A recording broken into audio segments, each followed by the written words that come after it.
Candela Radio, emitiendo en directo desde la explanada del Museo Marítimo de Bilbao. Con motivo del 8º Festival Gentes del Mundo, es un día magnífico, espléndido. Invitamos a todos los bilbaínos a que se acerquen a visitar el festival porque el día es magnífico.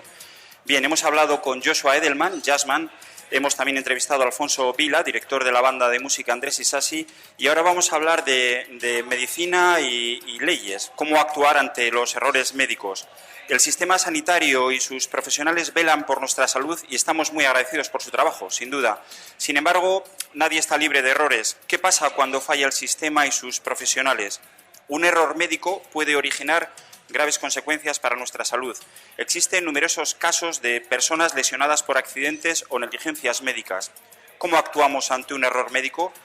Carlos Gómez Menchaca, abogado, socio de Gómez Menchaca Abogados desde 1989, junto con sus dos hermanos Fernando y Roberto, se encuentra con nosotros. Carlos, buenas tardes, bienvenido. Hola, muy buenas tardes, encantado de estar aquí con vosotros. Antes de actuar, ¿cómo podemos identificar que estamos ante un caso de error médico? Sí, ciertamente esa es la cuestión más importante, averiguar si realmente lo que aparentemente nosotros podemos entender que es una situación anómala, irregular, que ha originado un daño evitable, es decir, eso es el error médico, identificarlo como tal, para lo cual es conveniente siempre tener el máximo número de informes médicos que podemos conseguir. Si se tienen los de altas es lo más habitual, y si no, se solicitan a través de la historia médica completa, eso está en los servicios de atención al paciente, y lo que se hace es un estudio riguroso tanto a nivel médico como jurídico.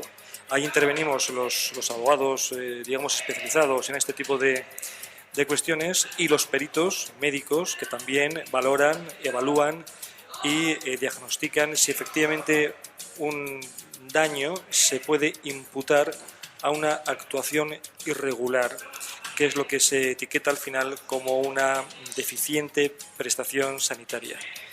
¿Cómo actuar? A través de ese estudio riguroso y teniendo en cuenta además también múltiples antecedentes, porque pese a que a nosotros, como es natural, nos llegan los casos sospechosos de ser un fallo médico, también hay que decir, porque es de justicia y porque es verdad, que la inmensa mayoría de las actuaciones médicas de cualquier hospital, cualquier clínica de nuestro entorno, por ejemplo, son perfectamente correctas. O sea que el porcentaje de presumible fallo médico es verdaderamente escaso y pequeño, pues porque los profesionales que nos atienden son de auténtico nivel, pero nadie está libre de en un momento determinado cometer un fallo, y al final el usuario, el ciudadano, el paciente, tiene que saber cómo actuar frente a ese error. Pero imagino que no será fácil para el usuario o para el paciente, como comentas, saber si la dolencia, el problema, el daño que se le ha causado es derivado de su propia condición, digamos, sanitaria, o porque ha habido una negligencia detrás. Sabemos que el sector médico es bastante opaco, es lógico, son muy reservados en cuanto a sus informaciones, y muchas veces se confunde lo que realmente tenía que ser y era inevitable y lo que ha sido porque alguien se ha equivocado. Sí, efectivamente. Bueno, es relativamente frecuente que ciertas personas piensen que cualquier dolencia, cualquier daño, cualquier tipo de actuación médica que ellos no están de acuerdo, lo imputen a una falta de atención sanitaria, a un error médico, y no siempre es así, desde luego. Pero sí que es cierto que hay situaciones evidentes, muy claras, desde, no sé, tenemos temas de lo más variopintos, desde un bisturí que se deja en una intervención hasta una demora de muchos meses de diagnóstico de un tumor maligno o cancerígeno, que el propio usuario, el propio paciente, el ciudadano, en definitivo, cualquiera de nosotros, intuye que algo no se ha hecho bien. Pero ciertamente, de intuir a luego acreditar y probar que efectivamente estamos ante una negligencia médica, ciertamente hay que hacer una labor importante de análisis y de estudio. Hay mucha jurisprudencia, muchos antecedentes, hay que evaluar efectivamente a través de profesionales del derecho y profesionales médicos que efectivamente eso sea así. Fundamentalmente se podría resumir en que una situación que sea evitable y previsible, si acontece, o sea, si al final se origina un perjuicio, un daño, eso es reclamable. Como norma general, y eso es un poco el principio fundamental que estima la doctrina y la jurisprudencia, por lo tanto, cualquier situación dañina, perjudicial, que se pudiera haber evitado o previsto, si sucede, efectivamente es reclamable. Y luego se podrá discutir a través de qué fórmulas, a través de qué cauces legales, jurídicos, es lo más adecuado, porque un mismo hecho se puede encauzar jurídicamente de diversas maneras, tanto a nivel civil, a nivel penal, a nivel administrativo, en fin, por no extendernos demasiado en matices, lo más habitual, lo correcto y lo que los tribunales establecen como norma cotidiana es acudir primero a obtener la historia clínica correspondiente, hacer un análisis riguroso y fidedigno de qué es lo que ha sucedido, realizar interrogatorios a los facultativos que han intervenido, y con todo ello, y basándonos también en los informes periciales de forenses adscritos a los propios tribunales de justicia o privados, que hay muchos y buenos, llegar a una conclusión que solamente al final merece la pena tramitarse a través de una reclamación, la oportuna que se entienda más adecuada, cuando queda acreditado de verdad que estamos ante una situación evitable y que ha originado un perjuicio. Tenemos últimamente numerosas resoluciones judiciales firmes, o sea, definitivas, sentencias para que nos entendamos, por ejemplo, de demoras de diagnóstico en tumores, que comentábamos hace un momento. Eso es algo que hace no tantos años no se entendía como error médico, mientras que ahora sí lo es. Una demora de 3-4 meses en un diagnóstico, independientemente del resultado final, es decir, aunque esa persona, por ejemplo, hubiera fallecido igualmente, se entiende que es una situación deficiente y, por lo tanto, error médico e indemnizable, insisto, independientemente del resultado final. Porque, como insiste la doctrina española, que además es una doctrina continental a nivel europeo, al final el usuario tiene derecho a una asistencia sanitaria correctamente prestada. Y por tanto, si esa asistencia sanitaria no se da adecuadamente y origina un daño efectivo que puede ser el progreso de esa tumoración, por ejemplo, con un diagnóstico más desfavorable y con incluso un tratamiento más agresivo, eso mismo ya es error médico. Eso en sí se puede entender que estamos ante una negligencia médica. Luego hay muchas. No hay más que revisar las sentencias ya resueltas por los diferentes tribunales de personas que no se les hace una cesárea a tiempo y nace una criatura que venía a término sin ningún problema, con hipoxia, con parálisis cerebral, con falta de oxigenación, que a veces es simplemente por no haber realizado una cesárea, insisto, porque eso implica 3-4 días más de ingreso hospitalario. Eso es un poco triste, pero a veces sucede. No es lo habitual. Bien, el primer paso ha quedado bastante claro. Yo tenía ciertas dudas, pero has puesto ejemplos muy evidentes de que se demuestra que es un error. Primer paso, reconocimiento del error.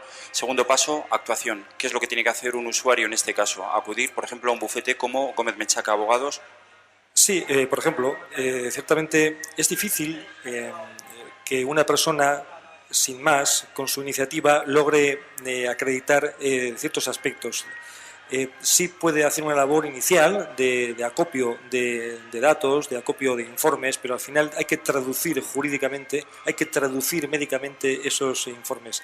Y hay una serie de personas especializadas, despachos, uno de ellos pues efectivamente es el nuestro, que llevamos ya 25 años de ejercicio profesional y ya pues, en fin, estamos ya acostumbrados a identificar este tipo de supuestos, y tenemos además una serie de colaboradores importantes, médicos, que hace años no existían, peritos especialistas que se prestan en pro de la calidad asistencial y de la mejora de la asistencia médica, en valorar y en definitiva intentar mejorar este tipo de situaciones y denunciar incluso hechos que podían haberse realizado de otra manera y que sin embargo han originado un perjuicio que se tenía que haber evitado y que si no se ha hecho al final la ley, la legislación española establece una serie de mecanismos para compensar ese daño.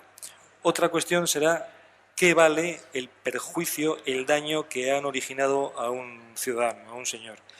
Hay una serie de baremos, pero bueno, eso puede ser otro capítulo. Y en cuanto a lo que se comentaba hace un momento, en cuanto a la opacidad y en cuanto a cierto corporativismo quizá no bien entendido por parte de la clase médica, debo reconocer que eso quizá hace unos años era evidente y era poco discutible. Hoy en día, la verdad es que nos estamos encontrando ante auténticos profesionales muy honorables que son los primeros en destacar que efectivamente hay cosas que se pueden hacer mejor y lo manifiestan. Y lo manifiestan a nivel interno y lo declaran incluso en los tribunales. Eso que duda cabe que favorece notablemente en nuestra actuación judicial y es digno de elogiar y digno de expresarlo de esa manera, porque ha cambiado bastante en pocos años, en 8 o 10 años ha cambiado bastante ese corporativismo no bien entendido de la clase médica, como también de los abogados, por otra parte. Ya no es lo que era. Para que le quede claro a nuestra audiencia, es fundamental que ellos, dentro de su desconocimiento de la materia, tanto médica como jurídica, es fundamental que recopilen todo lo que esté escrito, todos los informes médicos, que no se deshagan de ellos, que los porten, que los lleven, porque es la única manera de que vosotros luego, los abogados, podáis iniciar algún tipo de acción. Claro, efectivamente. Es importante siempre que los informes de alta, que eso es obligatorio entregar al usuario de la sanidad, los diferentes informes de los servicios que tengan competencia en su salud, hacer una labor de reunión y de acopio de esos datos para luego poderlo estudiar con detenimiento, sin perjuicio de que, en efecto, siempre se tiene derecho a una copia de la historia médica completa. Y ahí sí quiero señalar una cuestión no bien conocida por parte de la ciudadanía y del usuario, que somos todos al fin de la sanidad, porque antes o después todos nos vamos a ver inmersos en hospitales, clínicas, médicos, bueno, es parte de la vida. La historia médica, las pruebas que se desarrollan, hay una especie de conocimiento general de que me pertenecen a mí, al usuario, al paciente. Eso no es verdad. La historia clínica pertenece al médico o al hospital, en su caso, si es de sanidad pública. Lo que sucede es que por ley el usuario, el ciudadano, o sea, el paciente, tiene en todo momento derecho a una copia completa de esa historia clínica. Pero la historia clínica, junto con sus datos, la titularidad pertenece al facultativo o al servicio público. De ahí que en todo momento, para tener una información veraz, completa, íntegra de la historia clínica, lo que hay que hacer es simplemente solicitarla a los servicios, en este caso, ya que estamos en Euskadi, pues al Servicio Vasco de Salud, Osakidetza, y allá donde nos encontremos, al servicio correspondiente. Hemos detectado el error, hemos recopilado la información, lo hemos puesto en manos de un jurista, pero hay un tema muy importante, los plazos vencen. Sí, claro. Eso es una cuestión esencial, es lo que se denomina seguridad jurídica. Cualquier actuación que se quiera reclamar en función de qué cauce procesal, en función de qué tipo de reclamación la queramos tramitar, está sujeta a una serie de plazos. Que si vencen, o sea, si pasan, prescribe, que se dice, de forma y manera que ya no se podría denunciar un supuesto hecho punible. No es lo mismo temas de carácter administrativo, temas de carácter penal. Es también de dominio casi público que los temas de carácter de sanidad pública vencen al año del siniestro. O sea, si una persona fallece, si transcurre más de un año desde el óbito, desde el fallecimiento, no se puede reclamar en vía administrativa. Son 5 años en vía penal. La vía penal es una vía más agresiva. Es una vía que nosotros, desde nuestro despacho, por ejemplo, intentamos evitar a toda costa. De otros motivos, porque uno presume, y además, en fin, lo sabemos después de tanta trayectoria profesional, que nadie hace adrede las cosas. Todo el mundo pone el mejor empeño, pero a veces hay cosas que suceden y al final alguien tiene que responder de ese daño causado si se entiende que es evitable. Y de ahí que obligatoriamente, por ley, todos los facultativos y todos los servicios médicos tienen una compañía aseguradora que se encarga precisamente de este tipo de siniestros, de cubrir este tipo de siniestros a través de unos baremos que funciona algo parecido a lo que sucede con los daños derivados de los accidentes de circulación. No es el mismo baremo, pero bueno, como concepto vale. Y hay otros temas que es que solamente pueden ser de carácter civil, de daños, que esos ya prescriben a los 15 años, que quizás los ejemplos más habituales y más típicos, que se da mucho, por cierto, son los derivados de la cirugía plástica, la cirugía estética, que son operaciones de mejora, en donde son operaciones en donde además, y sorprendentemente, ahí sí que se entiende que la medicina es una obligación de resultado, no de medios. Eso significa que el facultativo se obliga a obtener el resultado apetecido. Eso solamente sucede en muy pocas actividades médicas.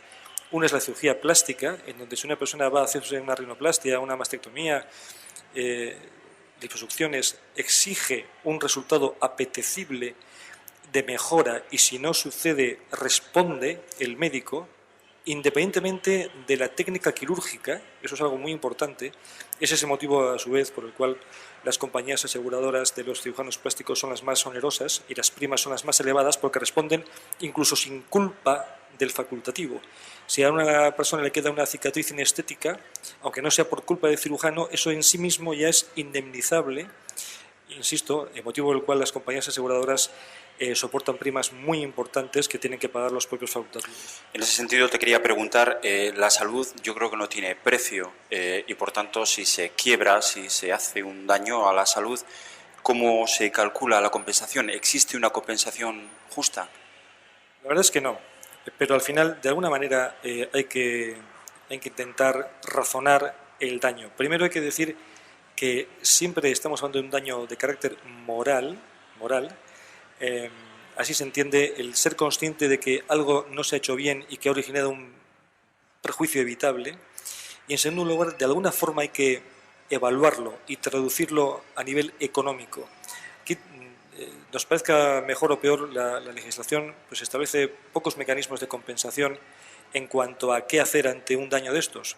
Y al final la única manera es compensarlo económicamente, por un lado, en los temas civiles, en los temas entre particulares, es decir, una traducción dineraria, monetaria, y dos, cuando es una sanidad pública, también tiene una serie de sanciones de carácter administrativo para que se responda y para que se depuren, en definitiva, las responsabilidades, porque aquí de lo que se trata no solamente es de compensar económicamente a través de la compañía aseguradora, sino se trata también de que estas cosas no vuelvan a suceder, de que al final entre todos mejoremos un poco los diferentes servicios sanitarios. ¿Cómo valorarlo? Pues es muy difícil, porque cada uno tiene una percepción muy diferente. ¿Qué vale la muerte del padre en una situación irregular? Depende a quién se pregunte, te puede decir una u otra cuestión. Pero al final estamos en un sistema en donde las compañías aseguradoras tienen, y yo creo que hay que manifestarlo porque es verdad, un lobby importante en cuanto a la legislación. Y lo que desean saber, al igual que pasa con los accidentes de circulación, es averiguar cuál es su negocio y cuáles son sus riesgos de negocio, y saben que por cada fallecido pagan 120.000 euros, por personas parapléjicas pagan 300.000 y por un riñón que deja de funcionar, pues al final cuesta 25.000. Entonces, se barema de alguna forma, está traducido económicamente cada perjuicio, aunque suene muy frío y un tanto, en fin, yo ya estoy acostumbrado, pero yo comprendo que puede parecer un tanto extraño, porque la propia compañía de seguros quiere saber también cuál es su riesgo de negocio. De la misma manera que se sabe a nivel nacional cuántos fallecidos va a haber en carretera, más o menos, al año, pues en esto funciona algo también similar. Aquí también se sabe cuántos daños médicos va a haber y, por tanto, también se tiene una traducción económica de cada perjuicio. Y sabemos que a partir de los 45 años, sí, hablando claramente, cada vez valemos menos. No es lo mismo una persona menor de edad que mayor de edad. Y básicamente, para que os entendamos, una persona de mediana edad sana que fallece de forma súbita, imprevisible, pero derivado de un daño médico, vienen a pagar sobre 140 a 160.000 euros. Cuanto más mayor te haces y más dolencias o patologías puedas tener, menos valemos, menos es nuestra traducción económica. Es un poco triste, pero bueno, es así. Recordamos a nuestra audiencia que estamos entrevistando a Carlos Gómez Menchaca, abogado y socio de Gómez Menchaca Abogados, y estamos hablando sobre cómo actuar en caso de errores médicos. En vuestro bufete, en el Gómez Menchaca Abogados, ¿qué tipo de servicios prestáis a los usuarios que necesiten de pues la verdad vuestra asesoría? Procuramos hacer siempre una labor integral, que es lo que en ese momento se lleva y es lo que al final mejor hacemos, que es aquella persona que viene con cualquier cuestión, desde que le habían diagnosticado un esguince y luego resulta que no podía andar y no era un esguince, sino que no era fractura de peroné, hasta una persona que dice que es que con esa fractura de peroné resulta que no puede trabajar y le tienes que tramitar ya no solamente el tema de la posible compensación económica del daño originado por una falta de tratamiento adecuado, por no haber hecho una placa en su momento o porque se la hicieron y no lo supieron interpretar, que también pasa, hasta incapacidades de carácter laboral, porque igual resulta que ese es un señor albañil que tiene que trabajar y que esa dolencia, esa lesión, esa secuela, si residúa en secuela, o sea, si al final no puede el hombre trabajar, pues hay que tramitar una incapacidad de carácter laboral. Al final hacemos una labor integral de atención al paciente, a la persona que se acerca al despacho, que entiende que tiene un problema y que no sabe muy bien cómo actuar. El tema de las incapacidades es un tema también importante, muy vinculado al tema de los fallos médicos. Bien, tenemos muchos temas de urgencias, por ejemplo, en donde también es conveniente conocer que no todo error de diagnóstico es susceptible de indemnización, ni mucho menos. Hay labor nuestra y es obligación legal manifestarlo así y explicarlo a la persona que se acerca por el despacho, es hacerle entender que porque exista un fallo de diagnóstico no necesariamente se puede reclamar. Solamente en los servicios de urgencias tienen como obligación intentar realizar un diagnóstico diferencial a través de una serie de pruebas básicas que están ya perfectamente protocolizadas, que a veces, si se hacen, puedes equivocarte y son cosas humanas y que, bueno, pues nadie está libre de ese tipo de fallos. Cuando se sanciona y cuando se debe reclamar ese fallo médico es cuando no se ha hecho en ese servicio de urgencias una serie de pruebas básicas, elementales, de diagnóstico diferencial para llegar a una conclusión concreta de un diagnóstico. Es decir, que si una persona tiene un accidente de tráfico y está mal herida y bueno, le atienden de forma correcta, realizan las pruebas perfectamente establecidas y protocolizadas y no ven una rotura de bazo, por decir algo que es una lesión muy característica, no se puede decir nada, porque han hecho todo lo que estaba en su mano, pero a veces hay situaciones imprevisibles, inevitables, que no son achacables, no son imputables al servicio médico. He visitado vuestra página web, gomezmenchaca.es, que es bastante completa, por cierto, está bastante bien, y uno de los servicios que ofertáis es consultorio online. Sí, así es. Sí, nosotros hemos tenido la necesidad de abrir un despacho también en Madrid, y no solo eso, sino que ya, eso son las consultas, digamos, a nivel físico, pero a nivel online tenemos un consultorio que de verdad está yendo muy bien, porque estamos haciendo, creo que, una labor intensa y una labor relevante, y las personas pues se animan a preguntar. Imagino que es el primer paso, ¿no? Para sí, una consulta, saber si es... Claro, te mandan, oiga, mira, a mí me ha pasado esto, además te lo explican con sus palabras, te hacen un breve relato de hechos, además pues, a su aire, digamos, y te explican qué es lo que ha sucedido. Y a raíz de ello, pues quizá les pidamos algún dato complementario y llegamos a una serie de conclusiones. Además, en la página web se habrá visto que lo que son las primeras consultas eso corre a nuestro cargo, pues porque bueno, entendemos que es un servicio también que desarrollamos, no tiene ningún tipo de coste, digamos, añadido, y lo que hacemos es un análisis para efectivamente averiguar si lo que ellos entienden o intuyen que puede ser un error médico, efectivamente lo es.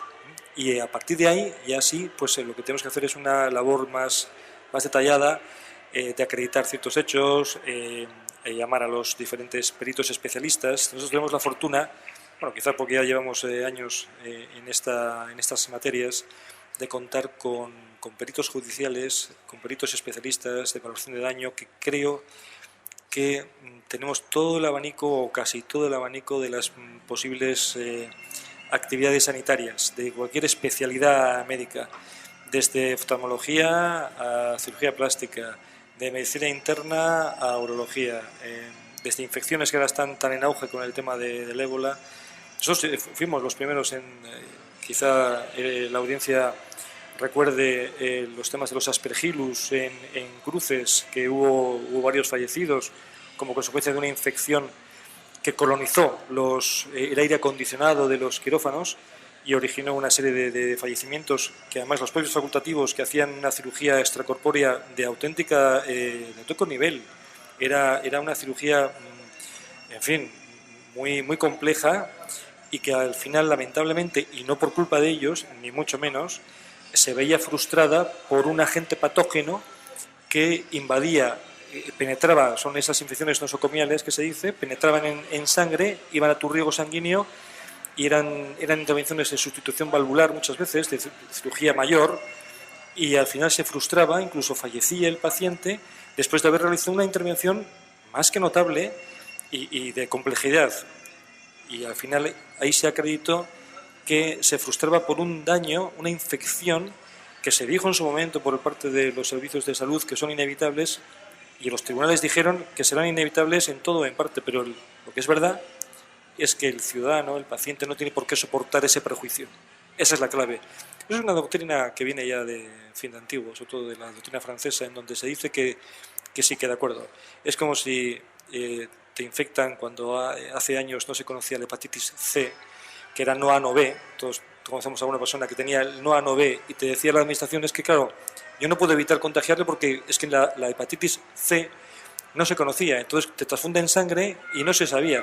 ¿Qué te dicen los tribunales? Que sí, que de acuerdo, pero que al final yo no tengo por qué soportar ese prejuicio, esa infección, y te indemnizan.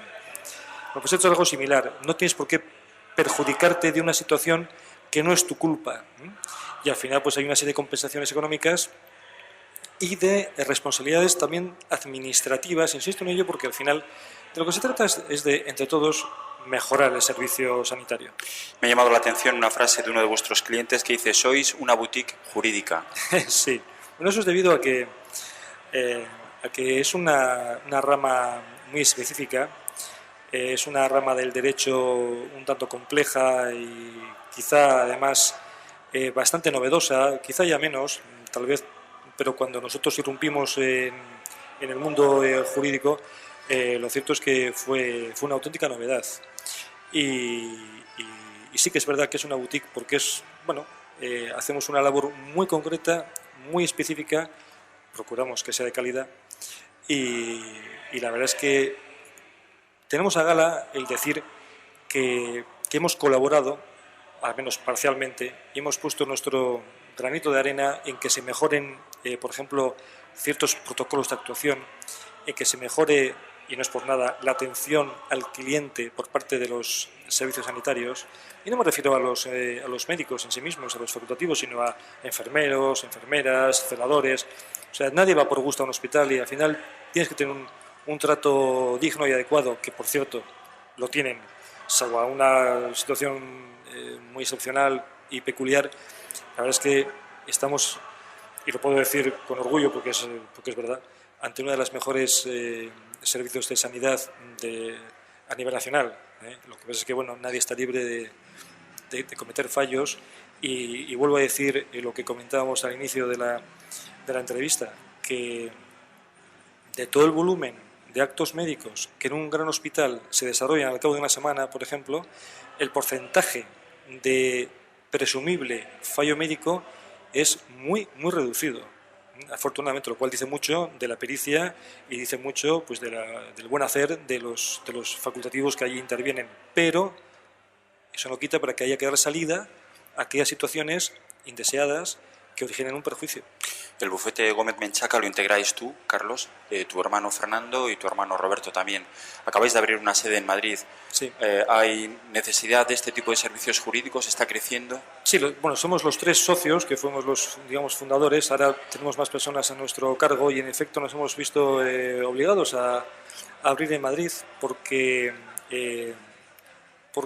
hoy en día el usuario tiene cada vez más información, conoce más sus derechos.